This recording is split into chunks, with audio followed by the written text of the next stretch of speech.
there was a playground being built on our school, and it was like a fancy new playground. But what we used to do was just walk across to the school beside us and, use their playground. And there were all of these like very intense initiatives taking place at the school for building this playground. And I was realizing that we weren't putting on any initiatives to help a community that was, beyond our school community. And I would go home, and my mom always had the Oprah show on, and Oprah always brought on these folks who had difficult life experiences, talking about resources that they lacked in their lives. And then she had these girls that she would support to go to school. And so I was just thinking, like, okay, well, we're spending all of this money on a new playground. I can just cross the street to go to that playground, and all of this money could build like 10 schools in Kenya for girls to go to school. And that was my thinking in grade 5. And so I marched into the principal's office, very angry about this once everything kind of clicked for me. And I said, what are we doing? Like, we're allowed to go to school, and I've just learned that there's all of these kids that can't go to school, and we're spending money on a playground. And she was like, okay, so what do you want to do about it? And I thought about it for a while, and then I got some friends together, and we started what I called the Global Response Team.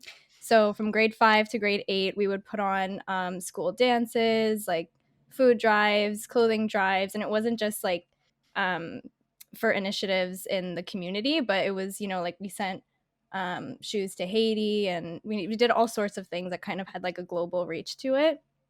But yeah, so I think I was like I was a mini, social justice warrior from a young age. And I kind of, I guess, carried that fire with me until today. Amazing. Nice. Did the playground get built? Not that it's a reflection on It your did. effectiveness. It did get built. It did. And I was just sitting there, like not Throwing clapping tomatoes for at it. them. I had very little school spirit. Holding up protest banners. Yeah. And Literally, yeah. Yes, Oh my exactly. God. Amazing. Yeah. And so like with that, like was that relatively well received by your community, or like were people like, why aren't you just happy with this playground child? Yeah, pretty, like, it was, like, split. Like, I think there were a couple of teachers who saw what I was trying to do, and they were impressed and wanted to support me. But sometimes I would just, go a little bit too far, whatever that means. And then I would get told, like, we do need to give back to our school sometimes, Yazmeen. Like, we can't always be giving the funds to, Kenya.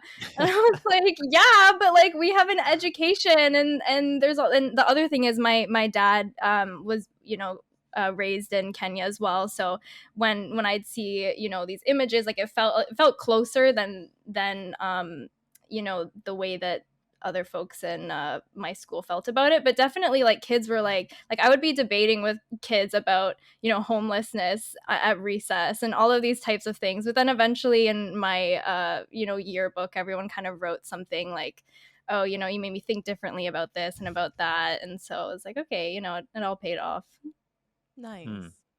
Yeah. That's good. I feel like we would have been very, very good friends. I like that. And I would have just been in the background being like, can we just use this playground, please? Like, it is so nice. You guys I are still so use the expensive. playground, but Yeah. Fair enough. Fair enough. Hey, if you like that clip, make sure to like and subscribe to our channel for more content and more conversations with incredible Muslim artists and creatives. The Halal Gap is a Mosquers production. Stay up to date with us by searching Mosquers Film Fest on Facebook, Instagram, Twitter, and TikTok.